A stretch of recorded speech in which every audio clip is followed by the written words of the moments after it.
प्यारे बच्चों, मैं Patel sir MGM inter college गहराई से। इसमें हम सूरदास जी द्वारा रचित पद का अध्ययन करेंगे। सबसे पहले इसका हम वाचन करेंगे। आप लोग भी अपने किताब से घर बैठ करके इसका मौन वाचन कर सकते हैं। उधव मन न भये 10-20, एक हुतो सो गयो श्याम संग, क और आधे ईस, इंद्री शिथिल बही केशव बिन, ज्यों देही बिनु शीस, आशा लाग रहत तन श्वासा, जीवन कोटि बरिस, तुम तो सखा श्याम सुंदर के, सकल जोग के ईस, सूर हमारे नंद नंदन बिनु, और नहीं जगदीश। इसका सबसे पहले हम संदर्भ लिखते हैं। संदर्भ लिखने के लिए यह हमें जानकारी होना चाहिए कि इसके रचयिता कौन है और यह किस पाठ से लिया गया है।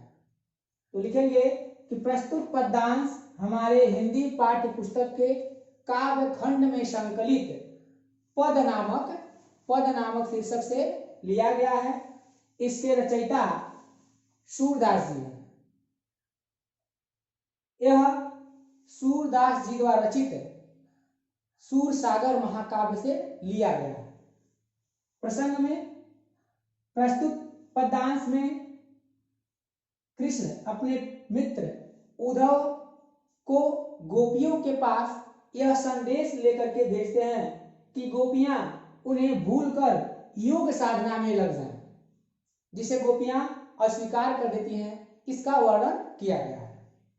अब व्याख्या देख लीजिए। उद्धव मन न भये 10-20, उद्धव गोपिकाओं से कहते हैं कि आप कृष्ण को भूल करके योग साधना कीजिए। तो गोपियां कहती हैं कि हे उद्धव मन न भये 10-20, हम लोगों के पास एक ही मन है, हम लोगों के पास 10-20 मन नहीं है। एक हुतो सो गयो श्याम संग, हम लोगों के पास एक ही मन है और जो कृष्ण के साथ चला गया। क और आधे ईश, और आधे मन होता है भगवान। अब हम और आधे में आराधना करा ईश्वर भगवान। तो हम और किस मन से, जब एक ही मन था और वह मन हम लोगों का कृष्ण के साथ चला गया, तो किस मन से हम अन्य ईश्वर की आराधना करें। इंद्री शिथिल भई केशव बिन, हमारी इंद्रियां जो हैं वह शिथिल हो गई हैं, कमजोर हो गई हैं। किसके बिना? केशव बिन, कृष्ण के बिना। केशव माने कृष्ण के बिना हमारी इंद्रियां कमजोर हो गई हैं। जिस प्रकार, ज्यों माने जैसे, चाहे जिस प्रकार, देही बिनु शीश, जिस प्रकार देही शरीर के धड़ के बिना शरीर, हमारा अगर सिर न हो तो उसके सिर के बिना हमारा शरीर क्या हो जाएगा?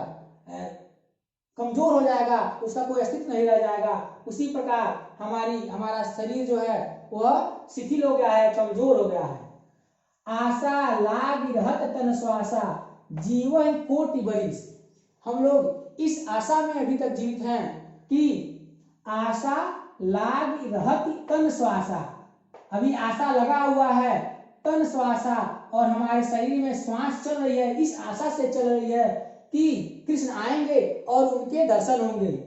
जीवन कोटि बरिस, और इसी आशा में अभी हम करोड़ों वर्षों तक जीवन में जी सकती हैं। कोटि बरिस में करोड़ों वर्षों तक इस आशा में कि कृष्ण आएंगे और उनके दर्शन होंगे, इस आशा को लिए हुए हम करोड़ों वर्ष तक जीवित रह सकती हैं। तुम तो सखा श्याम सुंदर के, तुम तो सखा में मित्र हो, श्याम सुंदर के, तुम तो कृष्ण के मित्र हो, और सकल जोग के ईश, और सभी योग साधना के मालिक हो, ज्ञाता हो। सूर हमारे नंद नंदन बिन, और सूर हमारे नंद नंदन बिन, सूरदास जी कह रहे हैं कि गोपियां उद्धव से कह रही हैं कि हे उद्धव, हम कृष्ण के बिना जीवित नहीं रह सकती हैं, और नहीं जगदीश, उनके सिवा हमारा कोई दूसरा भगवान नहीं है। उनको छोड़ करके हम किसी दूसरे योग साधना की आराधना या निराकार ब्रह्मा की आराधना नहीं कर सकते हैं। इसके बाद देखिए काव्यगत सौंदर्य आता है। तो हमने बताया है सबसे पहले भाषा लिखते हैं। तो भाषा में कौन सी भाषा होगी? चूंकि यह सूरदास जी के द्वारा रचित है, और पद से लिया गया है। तो हमारे जो सिलेबस में 10 के सिलेबस में है, सूरदास जी जो रचित पद हैं वह ब्रज भाषा में ही लिखे गए हैं। तो इसकी भाषा क्या है? ब्रज भाषा है। रस देखिए, रस में श्रृंगार रस है। यहाँ नायक नायिका का वर्णन हो रहा है, श्रृंगार रस है। लेकिन श्रृंगार रस दो प्रकार के होते हैं, संयोग श्रृंगार और वियोग श्रृंगार। यहाँ नायक और नायिका के वियोग की बात की जा रही है, विश्राव की बात वर्णन किया गया है, इसलिए यहाँ वियोग श्रृंगार है। श्रृंगार रस में कौन सा रस है? वियोग श्रृंगार रस है। अलंकार में देखिए, यहाँ अनुप्रास अलंकार होगा। यहाँ देखिए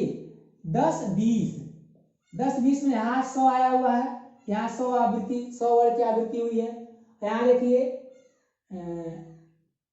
नंद नंदन, यहाँ देखिए यहाँ नंद, यहाँ भी 9 है और यहाँ भी 9 है। तो यहाँ पर अनुप्रास अलंकार हुआ है। अब यहाँ देखिए गुण में यह माधुर्य गुण है। क्या है? माधुर्य गुण है। इस प्रकार इस वीडियो को आप घर पर बैठ करके बार बार दोहराइए और इसको पढ़ने का प्रयास कीजिए।